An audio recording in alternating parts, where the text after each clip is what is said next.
ఒకప్పుడు దేవతల రాజధాని వలె భూమిపై స్వచ్ఛమైన తెలుగువారి వైభవానికి చిహ్నంగా విరాజిల్లి మళ్లీ ప్రపంచం ముందు గర్వంగా నిలబడేలా చేసే మన నిధి ఇది ఆంధ్రప్రదేశ్ రాజధాని అమరావతి.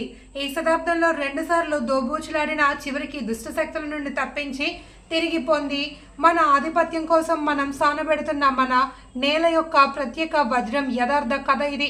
ఈ మట్టిల నుండి వెలికితీసి శ్రమిస్తున్న గని కార్మికుడి పట్టుదల ఫలిస్తోంది. చరిత్రలో శాశ్వతంగా నిలిచిపోతుంది. సూర్యచంద్రులు ఉన్నంతకాలం తెలుగువారి గుండెల్లో చిరస్థాయిగా నిలుస్తాడు.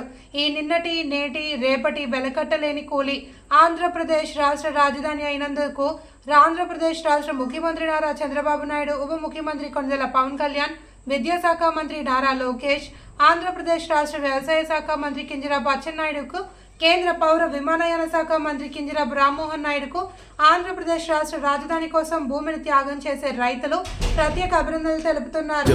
రెండవసారి కూడా రాజధానిని కోల్పోయింది. ఆంధ్రుల ఆకాంక్షలకు రూపమిస్తూ అన్ని ప్రాంతాలతో కనెక్టివిటీ కలిగిన ప్రాంతంగా కృష్ణానది తీరాన ఉన్న అమరావతిని ప్రజా రాజధానిగా నిర్ణయించారు. రాజధాని నిర్మాణం కోసం చేయాల్సిన మొదటి అడుగు భూసేకరణ. ముఖ్యమంత్రి గారి దూరదృష్టిపై నమ్మకంతో అమరావతికి చెందిన 29,000 మంది రైతులు స్వచ్ఛందంగా ముందుకు వచ్చి దేశంలోనే మొదటిసారి 34,000 ఎకరాల భూమిని రాజధాని నిర్మాణం కోసం అప్పగించారు.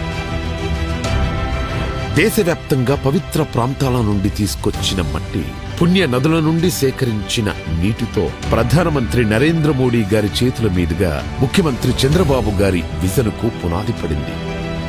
అనతి కాలంలోనే సచివాలయం, హైకోర్టు భవనాల నిర్మాణంతో పాటు విఐటి, ఎస్ఆర్ఎం, అమృత, ఎయిమ్స్, ఎన్ఐడి వంటి ప్రతిష్టాత్మక సంస్థలు కొలువుదీరాయి. ప్రతిష్టాత్మకంగా తలపెట్టిన ప్రభుత్వ భవనాల నిర్మాణం మొదలుపెట్టే సమయానికి 2019లో ప్రభుత్వం మారడంతో అమరావతి భవిష్యత్తుపై చీకట్లు కమ్ముకున్నాయి. 2019 నుండి 2024 వరకు నాటి ప్రభుత్వం చేసిన విధ్వంసం కారణంగా 1,000 కోట్లతో చేపట్టిన నిర్మాణ పనులు ఆగిపోయాయి. రోడ్లు దెబ్బతిన్నాయి. దారి తెన్ను లేకుండా పోయింది. చదును చేసిన భూమిలో పునాదుల్లో నీరు చేరి పిచ్చి మొక్కలతో, పొదలతో 5 ఏళ్ల పాటు గ్రహణం వీడని సూర్యుడిలా అమరావతి మసకబారింది. 3 రాజధానుల ఆటలో రాష్ట్రానికి రాజధాని అనేదే లేక భవిష్యత్తు అంధకారమైంది. ఏ ఒక్కరూ రాజధాని కోసం గొంతెత్తలేని పరిస్థితి. ఆంధ్రప్రదేశ్ కోసం తమ భూములిచ్చిన రైతుల త్యాగానికి అర్థం లేకుండా పోయింది. మహిళలు, చిన్నారులు, రైతులు ఇలా అన్ని వర్గాల ప్రజలు అమరావతి కోసం 5 ఏళ్లు యుద్ధమే చేశారు. అరెస్టుల్ని ఎదుర్కొన్నారు, అవమానాలను తట్టుకున్నారు, అన్యాయాన్ని ఎదిరించారు. అమరావతి నుంచి అటు అరసవల్లి, ఇటు తిరుపతి వరకు పోరుబాటు పట్టారు. పోరాట యోధుల గుండె పగిలి అమరులవుతున్న వాళ్ల ధైర్యం ఇసుమంతా సడలలేదు.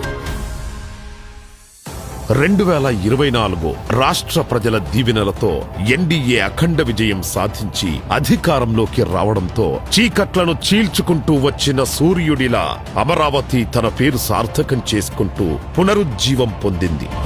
కేంద్ర ప్రభుత్వ సహకారంతో అమరావతి ప్రస్థానం మహోజ్వలంగా మళ్లీ మొదలైంది. అంతర్జాతీయ ప్రమాణాలతో ప్రపంచంలోనే అత్యున్నత స్థాయి నగరంగా నిర్మాణానికి సన్నద్ధమవుతోంది. బ్లూ గ్రీన్ కాన్సెప్టుతో 3వ వంతు పచ్చదనంతో పర్యావరణానికి అనుకూలంగా కాలుష్యరహితంగా నిర్మితమవుతున్న ఏకైక నగరం అమరావతి. బయోడైవర్సిటీతో కూడిన అద్భుతమైన విశాలమైన పార్కులు, district cooling system, piped gas, storm water, cable connectivity లాంటి సకల సౌకర్యాలు భూగర్భ వ్యవస్థ ద్వారా నివాసాలకు అందనుంది. సైకిల్ ట్రాక్ నుంచి విశాలమైన గ్రిడ్ రహదారులతో నగరమంతా రాజటీవీతో నిర్మితమవుతోంది. నేచురల్ వెంటిలేషన్ తో legislature, high court, land mark institutions తో భవిష్యత్ తరాలకు భూమిలో స్వర్గంలా విలసిల్లనుంది. ఒక స్మార్ట్ సిటీగా, భావి క్వాంటమ్ వ్యాలీగా ఈ నవనగరం ఆవిష్కృతమవుతుంది. అమరావతి కేవలం నగరం కాదు, 5 కోట్ల మంది భవిష్యత్తుకు భద్రతగా నిలుస్తూ ఆర్థిక భరోసానిచ్చే స్వయం ఆధారిత కల్పవృక్షం. రాష్ట్ర నలుమూలల నుంచి ఉద్యోగం, ఉపాధి కోసం పొట్టచేతబట్టుకుని వచ్చే ప్రతి ఒక్కరికి అక్షయ పాత్ర కానుంది మన అమరావతి.